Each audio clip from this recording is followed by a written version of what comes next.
Alright, in this lesson I want to talk about variance and standard deviation. Now these are what are known as, they are measures of spread or dispersion. So they tell us how large or how small the scores are dispersed or spread around the mean. Now the mean and the median and the mode, these are measures of central tendency towards the center. They tell us what the central scores are.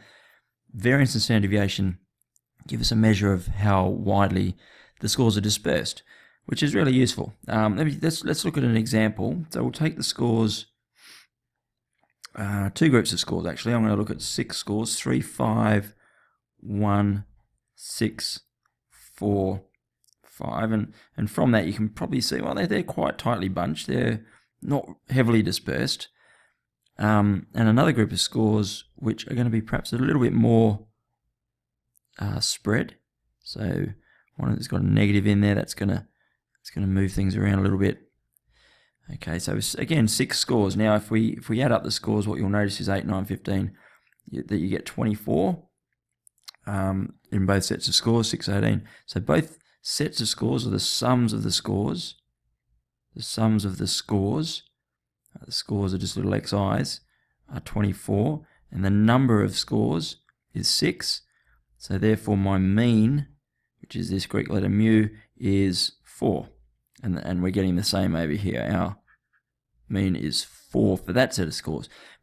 So what I want to highlight here is that, yeah, with the same mean and the same number of scores, we can have quite a different, well, obviously, clearly, they are quite a different group of scores.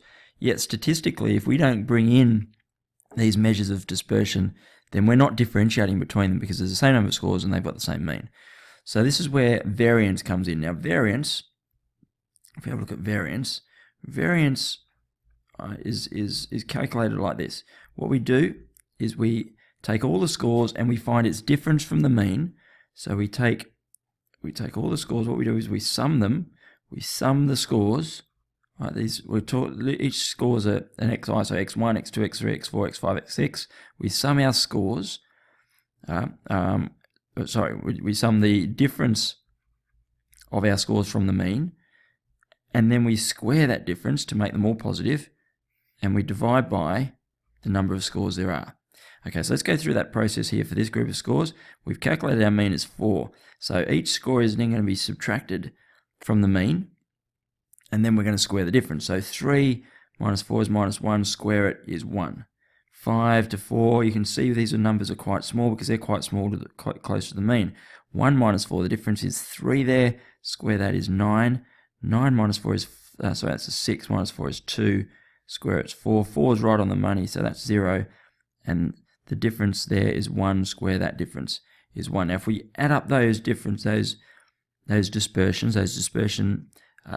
figures, the squared differences from the mean, then we get 1, 2, 11, 15, we get 16, and we've got 6 scores. So in this example, 16 over 6, or 8 over 3, is our variance, and that gives us a little measure of spread. Now if we go over to this group of scores here, same mean, let's now look at the difference between each and square the difference. So minus 5 to 4 is a difference of 9, so you square that and you've got 81.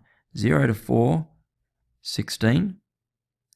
5 to 4 is just 1, 6 to 4 is 2, square that 4, 8 to 4 is 4, square that 16, 10 to 4 is 6, square that 36.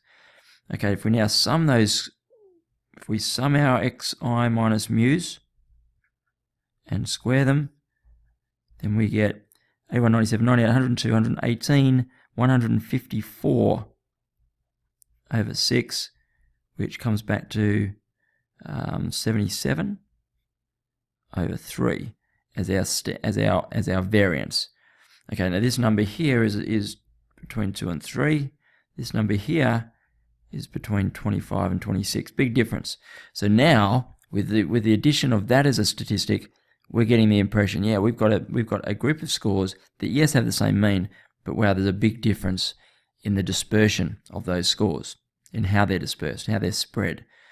We can also see that from the range, lowest to highest here, 1 to 6. So our range here, our range, which is also a measure of dispersion, is equal to 5. And our range here from -5 to 10 is equal to 15. So we can see that there, but this is a slightly more powerful figure. So that's our variance. Now, where does the standard deviation fit in? Well, the standard deviation, which is the most common of our measures of dispersion, just like I suppose the mean is for the measures of central tendency, our standard deviation is simply the square root of the variance. Okay, so really what we're doing is square rooting. We're sort of undoing this squared effect, if you like. So take the square root of 2 2/3. So if we're calling this now, the variance has this little sigma squared notation. That's for variance. So for standard deviation, we just use sigma. Sigma equals, so if we take this the square root of 2 2/3 to 3 significant figures, we'll get 1.63, and over here we'll get 5.07. So you can see there, this here is 3, just more than 3 times. So our dispersion in this group of scores here is just a little more than 3 times the dispersion from the mean of our group of scores on the left. Okay, so that's how we calculate variance and standard deviation. We can go to the calculator. I might just put in one of these groups of scores here, and what we do is we open up a spreadsheet and put our scores in. So if I put in that first group of scores, so 3, 5, 1, 6, 4, and 5, and then we go into our menu, statistics, stat calculations. Now we're doing one variable statistics here because it's just one set of scores. A number of lists, okay there. That's all fine. And what we'll do is get a set of statistics here, the sum of the scores, the sum of the squares of the scores. That's going to be interesting. Now, all right, let me explain the difference here between SX, which is sample standard deviation, and sigma x, which is population standard deviation. Now, because we're using the whole population, there are 6 scores in our population. We're using all of them. This is what we go with, 1.63, which hopefully is what we came up with there. So there's our standard deviation. All right, another way of measuring our variance. Just want to go through that. Just a moment. Okay, it's sometimes useful to calculate variance using a different method, a different formula, if you like. So I'm just going to go through that now, and I'm going to actually derive the process. So I've written down here what our variance formula is at the moment, and what all this says is it's the sum of our n squared differences from each score to the mean, which is just essentially the sum of those scores there, or the sum of those scores there, and then divided by the number of scores. Now, if we have a look at this, if we expand this out here, then what we end up with, if I just do that, is I end up with the square of my scores minus twice the mean by the square by each score, plus the square of the mean all over n. And then if we split that up, we get to 3 fractions now. We get the sum of our squared scores over n minus. Right, now I'm going to take out my twice the mean. All right, and then the sum of, from I equals 1 to n, I'm not going to keep writing that out. Sum of my scores over n plus. Now I'm just going to take that out, and that's going to be the sum of it's the sum of 1, because 1 times u squared is mu. So that's mu squared is equal to mu. So this is how this one pans out once we split each fraction down. Now this here that just holds nicely. All right, not much we can do about that one. That's just the square of each term score. and summed, then divided by the number of scores. Now this one here, this is the sum of the scores divided by, and that there is just the mean. All right, so that's just 2 mu times mu again, so 2 mu squared. This is mu here. This is called mu. This is called sigma. This is called mu. And over here we've just got the sum of 1. Well, that's just this here. This here is equal to, that's going to give us n over n. If you think about it, this is from I equals 1 to n. So we end up with 1 plus 1 plus 1 n times. So we end up with n on top and n underneath. So this is just 1 here. So we just end up with mu squared there.